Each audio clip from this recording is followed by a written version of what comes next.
Friends, egg ರೈಸನ್ನು ಮಾಡೋದು ಹೇಗೆ ಅಂತ ನೋಡುವ. ಸಿಂಪಲ್ ಆಗಿರುವ ಬ್ರೇಕ್ಫಾಸ್ಟ್ ಹಾಗೂ ಲಂಚ್ ಬಾಕ್ಸ್ ರೆಸಿಪಿ ಇದು.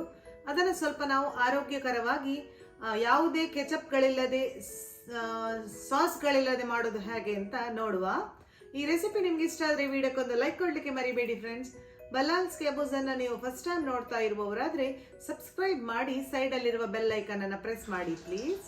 ಒಂದು ಪಾತ್ರೆಗೆ 4 ರಿಂದ 5 ಲೋಟದಷ್ಟು ನೀರನ್ನು ಹಾಕ್ಕೊಂಡು 1 ತುಂಡು ಚಕ್ಕೆ, 2 ಜಾವಿತ್ರಿಯನ್ನು ಪುಡಿ ಮಾಡಿ ಹಾಕಿದೆ, 3 ಲವಂಗವನ್ನು ಹಾಕಿ ನೀರನ್ನು ಕುದೀಲಿ ಅಂತ ಮುಚ್ಚಿಟ್ಟಿದ್ದೇನೆ. ನೋಡಿ, ಕುದಿ ಬರುವಾಗ ಅದಕ್ಕೆ 1 ಲೋಟದಷ್ಟು ಬಾಸ್ಮತಿ ರೈಸ್, ಯಾವುದೇ ಪರಿಮಳಯುಕ್ತ ಅಕ್ಕಿಯನ್ನು ಆ್ಯಡ್ ಮಾಡ್ಕೊಳ್ಬಹುದು. ಇಲ್ಲಿ ಸೋನಾ ಮಸೂರಿಯನ್ನು ಸಹ ಹಾಕ್ಕೊಳ್ಬಹುದು.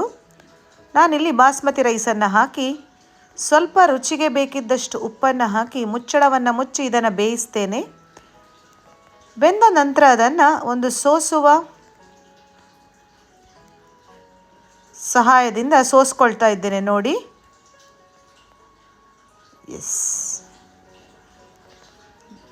ತಿಳಿಯನ್ನು ಸಪ್ರೇಟ್ ಮಾಡಿ ಅನ್ನವನ್ನು ಹಾಗೆ ಇಟ್ಟಿದ್ದೇನೆ.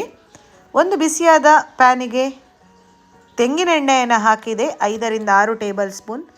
1 ಮೀಡಿಯಮ್ ಸೈಜ್ನ ಈರುಳ್ಳಿಯನ್ನು ಉದ್ದಕ್ಕೆ ಕಟ್ ಮಾಡಿಕೊಂಡು ಹಾಕ್ಕೊಂಡು ಹುರ್ಕೊಳ್ತಾ ಇದ್ದೇನೆ. 1 ಟೇಬಲ್ ಸ್ಪೂನ್ನಷ್ಟು ಜಿಂಜರ್ ಗಾರ್ಲಿಕ್ ಪೇಸ್ಟ್ ಹಾಗೂ ಸಣ್ಣಗೆ ಕಟ್ ಮಾಡಿಟ್ಟಂತಹ ಕ್ಯಾಬೇಜ್ ಹಾಗೂ ಕ್ಯಾರೆಟ್ 1 ಬೌಲ್ನಷ್ಟಿದೆ.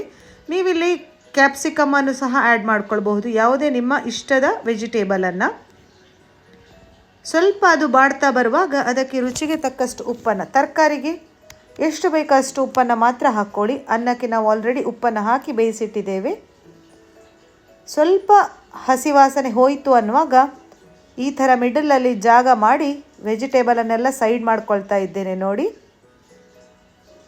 ನಂತರ ಮಧ್ಯಭಾಗದಲ್ಲಿ 3 ಮೊಟ್ಟೆಗಳನ್ನು ಹಾಕ್ತಾ ಇದ್ದೇನೆ, 3 eggs.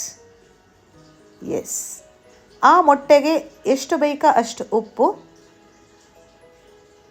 ಚೆನ್ನಾಗಿ ಮಿಕ್ಸ್ ಮಾಡ್ತಾ ಇರುವ ಕಂಟಿನ್ಯೂಸ್ ಆಗಿ. ಅದು ಅಲ್ಲಿಯೇ ಕುಕ್ ಆಗ್ತದೆ.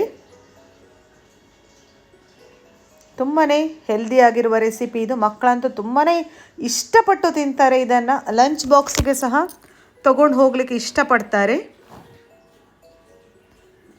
ಮೊಟ್ಟೆ ಈಗ ಬೇಯ್ತಾ ಬಂದಿದೆ. ನೋಡಿ, ಕರೆಕ್ಟಾಗಿ ಬೆಂದಿದೆ, ಕುಕ್ ಆಗಿದೆ. ಈಗ ಅದಕ್ಕೆ ನಾನಿಲ್ಲಿ 1 ಟೇಬಲ್ ಸ್ಪೂನ್ನಷ್ಟು ಕುಟ್ಟಿ ಪುಡಿ ಮಾಡಿದ ಕಾಳು ಮೆಣಸಿನ ಪುಡಿ, freshly grounded. ಅರ್ಧದಿಂದ 1 table ಸ್ಪೂನ್ನಷ್ಟು garam masala powder. Friends, ಖಾರ ಹೆಚ್ಚಿಗೆ ಆಗ್ತದೆ ಅಂತಾದರೆ ಪೆಪ್ಪರ್ ಪೌಡರನ್ನು ಅರ್ಧ ಟೇಬಲ್ ಸ್ಪೂನ್ನಷ್ಟು ಮಾಡ್ಕೊಳ್ಳಿ. ಆದಷ್ಟು ಫ್ರೆಶ್ ಆಗಿ ಮಾಡಿದ ಕಾಳು ಮೆಣಸಿನ ಪುಡಿಯನ್ನೇ ಹಾಕ್ಕೊಳ್ಳಿ ಫ್ರೆಂಡ್ಸ್. ಚೆನ್ನಾಗಿ ಒಂದು ಮಿಕ್ಸ್ ಮಾಡಿದೆ. ನಂತರ ಬೇಯಿಸಿಟ್ಟ ಅನ್ನವನ್ನು ಹಾಕ್ಕೊಂಡು ಮಗಚುವ. ಕರೆಕ್ಟಾಗಿ ಆ ಮೊಟ್ಟೆಯ ಮಿಶ್ರಣ ಎಲ್ಲ ಮಿಕ್ಸ್ ಆಗಬೇಕು. ಫ್ಲೇಮನ್ನು ಲೋ ಟು ಮೀಡಿಯಮಲ್ಲೇ ಇಟ್ಕೊಳ್ಳಿ.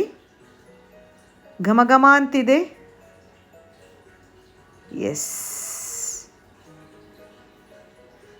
ನೋಡಿ, ನೀಟಾಗಿ ಮಿಕ್ಸ್ ಸಹ ಆಯ್ತಲ್ಲ. ಈಗ ಮೇಲಿನಿಂದ ಸ್ವಲ್ಪ ಕೊತ್ತಂಬರಿ ಸೊಪ್ಪನ್ನು ಉದುರಿಸಿ, ಸ್ಪ್ರಿಂಗ್ ಆನಿಯನ್ಸ್ ಇದ್ದರೆ ಅದನ್ನು ಹಾಕ್ಕೊಳ್ಬಹುದು. ಈ ರುಚಿಕರವಾದ ರೆಸಿಪಿ ನಿಮಗೆ ಇಷ್ಟ ಆದರೆ ವಿಡಿಯೋಕ್ಕೊಂದು ಲೈಕ್ ಕೊಟ್ಟು ಆದಷ್ಟು ನಿಮ್ಮ ಫ್ಯಾಮಿಲಿ ಫ್ರೆಂಡ್ಸ್ ಜೊತೆ ಶೇರ್ ಮಾಡ್ಕೊಳ್ಳಿ.